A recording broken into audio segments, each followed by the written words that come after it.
News 24 network या YouTube चॅनलला subscribe करून बेल आयकॉनवर क्लिक करा आणि जाणून घ्या मुंबई, नवी मुंबई, ठाण्यामधील ताज्या घडामोडी फक्त न्यूज 24 नेटवर्कवर। कोपरखैरणे सेक्टर 23 येथील भूमिपुत्र मैदान येथे धर्मवीर चषक 2024 टेनिस क्रिकेटचा महाकुंभचे आयोजन करण्यात आले होते। गेली 23 वर्ष शिवसेना शहर प्रमुख प्रवीण म्हात्रे यांच्या वतीने 23, 24, 25 डिसेंबर या कालावधीत धर्मवीर चषक नवी मुंबई टेनिस क्रिकेटचा महाकुंभ आयोजित करण्यात येतो। या स्पर्धेचा बक्षीस समारंभ सोहळ्याप्रसंगी ठाणे लोकसभेचे माजी खासदार राजन विचारे, ऐरोली विधानसभा संपर्क प्रमुख विद्याधर चव्हाण, महिला जिल्हा संघटक रंजना शिंत्रे, माजी नगरसेविका विनया मडवी, माजी नगरसेवक MK मडवी, माजी नगरसेवक रवी म्हात्रे व अन्य मान्यवर यावेळी उपस्थित होते।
सर्वात मोठी ही स्पर्धा क्रिकेटची स्पर्धा असेल आणि त्याचं आयोजन भव्य दिव्य असं आयोजन करण्यात येतं। या आयोजकांपेक्षा मी प्रार्थना करतो की त्याच्यातून असंच चांगलं कार्य होतं आणि या नवी मुंबईमध्ये असेच चांगले उत्सव त्याच्या माध्यमातून या ठिकाणी या नवी मुंबईकरांना मिळवून अशी ऐक्य करून त्यांनी प्रार्थना। गेली 23 वर्ष या स्पर्धा येथे आणि साहेब चषक या नावाने आयोजित केल्या जातात आणि याचे आयोजक आहेत आमचे शहर प्रमुख प्रवीण म्हात्रे आणि याचवेळी प्रवीण म्हात्रे यांचाही वाढदिवस असतो। आज त्यांचा वाढदिवस आहे आणि ही भव्य दिव्य स्पर्धा क्रिकेटचा महाकुंभ नवी मुंबईमध्ये अक्षरशः पूर्ण नवी मुंबईतील सगळ्या टीम येथे खेळण्यासाठी येत असतात. 2 लाखाचा आणि मोठ्या मुंबई ट्रॉफी असं यांचं बक्षीस असतं. आणि गेली 23 वर्ष आम्ही स्वतः ह्या ग्राउंडमध्ये येतो आणि या स्पर्धेचं आयोजन असतं. तिथे आम्ही सर्व शिवसेनेचे सर्व पदाधिकारी उपस्थित असतात. आमचे खासदार साहेब येतात, बाकी शिवसेनेचे नेते येतात आणि हा क्रिकेटचा महाकुंभ नवी मुंबई संपूर्ण पब्लिक इथे आलेली असते आणि याचा लाभ सर्वजण घेतात. आणि याच निमित्ताने आज प्रवीणचा वाढदिवस आहे. मी प्रवीणच्या वाढदिवसानिमित्त त्यांना आमच्या शिवसेना महिला आघाडीच्या वतीनं शुभेच्छा देतात. इतका सुंदर सोहळा आज पाहायला मिळाला आहे. खरं तर आमचं भाग्य म्हणावं लागेल. आणि गेली अविरतपणे 23 वर्ष आणि पुढे कित्येक निरंतर हे चालू राहील. जोपर्यंत शिवसेना आहे, आम्ही सर्व आहोत, शिवसैनिक आहोत, हे सर्व असं चालू राहील. खरं तर ही आहे, खरं तर बघा, तरुणांच्या माध्यमातून आपला देश घडवायचा असतो आणि त्यातूनही उत्तम आरोग्य घडवायचं देखील असतं. आणि खेळातून उत्तम आरोग्य आणि खेळातून संघटन आणि खेळातून देश घडवणं, या गोष्टी आज काही नव्या नाहीत आपल्यासाठी. त्या खेळाच्या माध्यमातून आपण तरुणांमध्ये एक संघटन तयार करतो. तेच काम मला वाटतं इथे गेली 23 वर्ष शिवसेनेच्या मार्फत अविरतपणे चालू आहे. आज खरं तर दिघे साहेबांची आठवण येते. दिघे साहेबांचा हा जो विशेषतः फोटो आम्ही ते मागे पाहतोय, या फोटोकडे पाहिलं की खरं तर डोळ्यातून आसू येतात. मी खरं सांगतो तुम्हाला, अंगावर शहारा येतो. कारण हा फोटो पाहिला की दिघे साहेब आठवतात. दिघे साहेबांचं लहान मुलांच्या प्रती असलं प्रेम. मला आजही ते दिघे साहेबांचे काही प्रसंग आठवतात जे जुने शिवसैनिक सांगतात की दिघे साहेब लहान मुलांना बॅटबॉलचे किट वाटायचे आणि ते अशा गरजू विद्यार्थ्यांना द्यायचे की ज्याला खरंच त्याची गरज आहे. आज त्याच कुठेतरी विचारांना घेऊन शिवसेनेची ही सारी मंडळी पुढे चाललेली आहेत. आणि आज हे जे लाखांची पारितोषिकं या विद्यार्थ्यांना मिळत आहेत, या खेळाडूंना मिळत आहेत, पाहून खरंच बरं वाटतं आहे. भविष्यात तुमचे आशीर्वाद जर असेच राहिले, भविष्यात अजूनही पुढे मोठमोठी पारितोषिकं घेऊन आम्ही या सर्व स्पर्धा चालूच ठेवू आणि शिवसेनेला पुढे असंच जोमाने घेऊन जातो. एवढंच मी सांगेन आजच्या विषयी. सातत्यानं 23 वर्ष करण्यामागचं कारण मुख्य आहे दिघे साहेब. मी अनेकदा उल्लेख करतो की दिघे साहेबांच्याबरोबर मला शेवटची 4 वर्ष काम करण्याची संधी मिळाली आणि त्यांचा जो इन्फ्लुएन्स माझ्या पूर्ण नसानसात भिनलेला आहे, त्या इन्फ्लुएन्समुळेच मी हे नियोजन दिघे साहेबांच्या नावाने करत असतो. बऱ्याचदा असा उल्लेख केला जातो की माझ्या वाढदिवसानिमित्त मी हा कार्यक्रम करतो, पण अशातला काही भाग नाही आहे.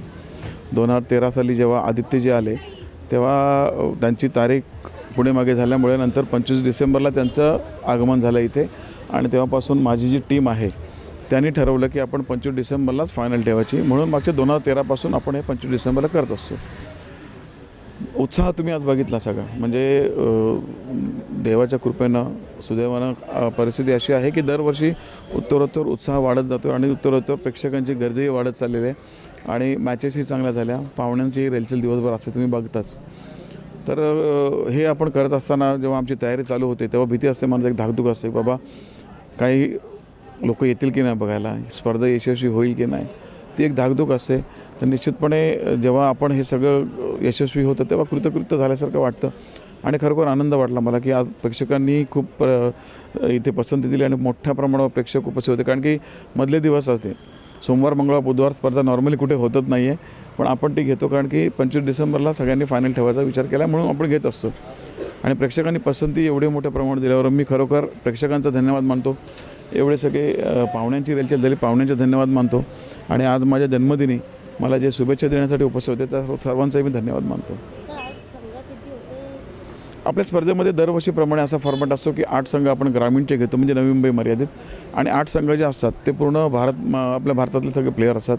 आज पण कालही कलकत्त्यापासून ते दिल्लीपासून राज्यापासून सगळीकडचे प्लेयर इथे खेळायला आले होते. आणि तो फॉर्मॅट ओपनचा फॉर्मॅट असतो 8 संघांचा, म्हणजे त्यामध्ये कुठलाही प्लेयर कुठल्याही संघात खेळू शकतो आणि नवी मुंबईतला प्लेयर फक्त नवी मुंबईत खेळतो. अशा प्रकारचा आपला फॉर्मॅट होता घडले. आणि हा तुम्हाला सांगायला सर्वांना मला आनंद वाटेल की पुढच्याच वर्षी ही स्पर्धा 5 लाखाची प्रथम क्रमांक आणि 2.5 लाखाचा द्वितीय क्रमांक अशी असणार आहे. फॉर्मॅट थोडासा आपण बदलणार आहोत, पण तारीख तीच असणार आहे, मैदानी तेच असणार आहे, उत्साह पण तोच, जोश पण तोच आणि जल्लोष पण तोच असणार आहे.